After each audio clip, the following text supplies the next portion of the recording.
许多分析人士都认为，10月1日美国政府关门的概率基本是100%，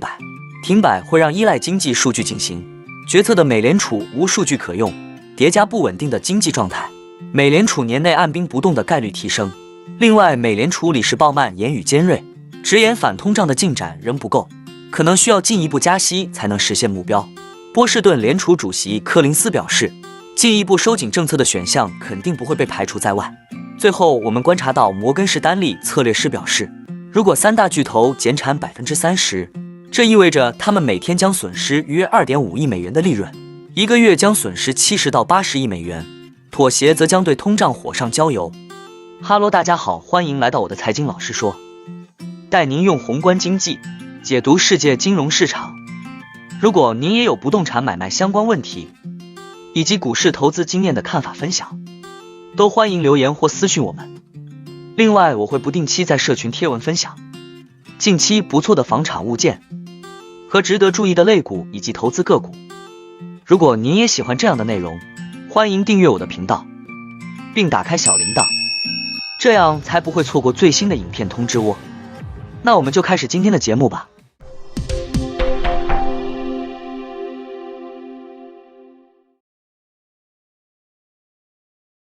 虽然美联储音声嘹亮，喊着年内还要再加息一次，但现在看来今年是有点悬了，因为美国政府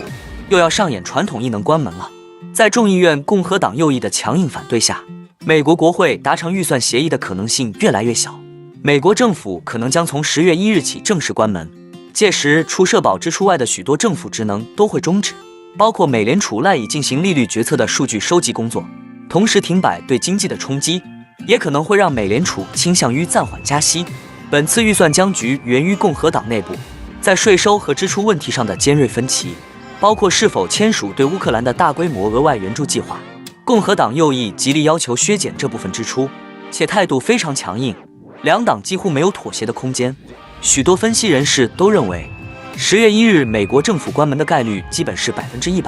旷日持久的停摆可能会对整个美国经济产生连锁反应，在人们已经担心经济衰退即将来临的时候，打击企业和消费者的信心。据高盛预计，停摆可能会持续2到3周。考虑对私营部门的影响，政府全面停摆每持续1周，季度年化增长率将下降约0.2%。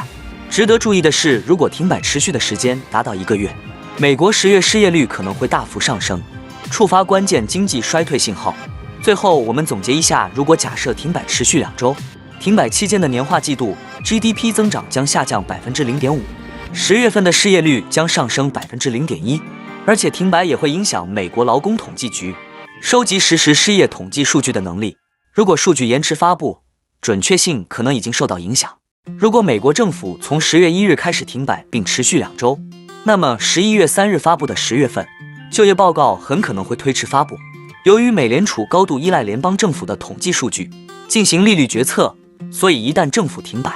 美联储年内的利率决策会面临很大不确定性。再加上颠簸不定的经济形势，这对 FOMC 委员会来说，最好的选择就是按兵不动。周五，两位美联储政策制定者表示支持，在继续对抗过高通胀的情况下维持高利率。美联储理事鲍曼和波士顿联储主席柯林斯在各自的讲话中表示，如果经济数据不配合，美联储仍有可能不得不进一步加息。鲍曼的言论更为尖锐，他直言在将通胀率降至美联储2%的目标方面进展还不够。他在对科罗拉多州维尔的一个银行家团体发表的事先准备好的讲话中说，我仍然预计可能需要进一步加息，才能及时让通胀恢复到2%。联邦公开市场委员会的大多数成员预计，通胀至少到2025年都将保持在目标之上。鲍曼本人也预计抗通胀战斗的进展将会缓慢，这表明需要进一步收紧政策，从而可持续及时地降低通胀。柯林斯表示，最近的通胀数据令人鼓舞，但现在宣布胜利为时过早。剔除住房成本的核心通胀仍然很高。柯林斯在为缅因州一家银行集团准备的讲话中表示，我预计利率可能必须维持在较先前预测更高的水平，且持续时间更长。进一步收紧政策的选项肯定不会被排除在外。政策制定者将坚持到底，以实现美联储的使命。虽然选择不加息，但官员们表示，他们预计今年还会再加息一次，然后在2024年可能会降息2次，每次降息25个基点。柯林斯表示，有一些令人鼓舞的迹象表明，通胀正在放缓，经济正在重新平衡，但进展并不是线性的，而且在各个部门的分布也不均匀。他还指出，由于消费者和企业的现金状况强劲，货币政策举措的影响可能需要更长的时间才能影响到经济。不过他表示，经济软着陆的道路已经拓宽，并表示美联储的政策处于有利地位，可以实现通胀下降，同时又不会让经济陷入衰退。一周前，高盛预测了将在第3季度末冲击美国 GDP 的3件事，包括学生贷款恢复支付、美国汽车工人联合会罢工以及政府关门。高盛计算出，如果目前正在进行合同谈判的3家汽车公司都受到影响，入偶的潜在罢工导致的汽车产量下降将使 GDP 年化季率每持续1周就下降 0.05% 到 0.10%。这3家公司福特、通用和斯特兰蒂斯生产了美国几乎一半的组装汽车。高盛在对其影响的估计中表示，任何受罢工影响的公司的汽车产量都可能大幅下降，我们假设降至几乎为零。快进到今天，摩根士丹利的汽车策略师乔纳斯仔细研究了入偶罢工的影响。罢工目前已进入第5天。根据乔纳斯的说法，在最近的一项调查中，投资者对罢工结果表示了一定程度的恐慌。现在看来，解决方案似乎确实跟投资者担忧的问题一致。以下是乔纳斯粗略的计算：北美3大汽车公司轻型汽车生产的价值约为每天7.5亿美元。如果减产幅度略高于 30%， 则意味着这3大巨头每天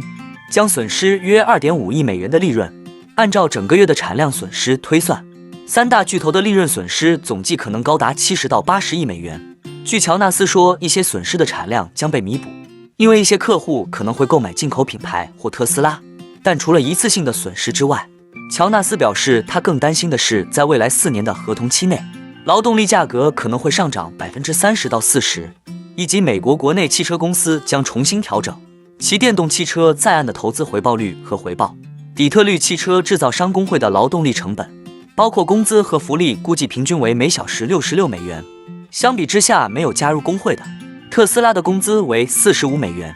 亚洲汽车制造商的工资为55美元。如果满足费恩一开始的所有要求，平均每小时的劳动力成本将提高到136美元。费恩要求的薪酬涨幅与过去10年汽车制造商首席执行官实现的约 40% 的涨幅相当。福特的首席执行官去年赚了2200万美元，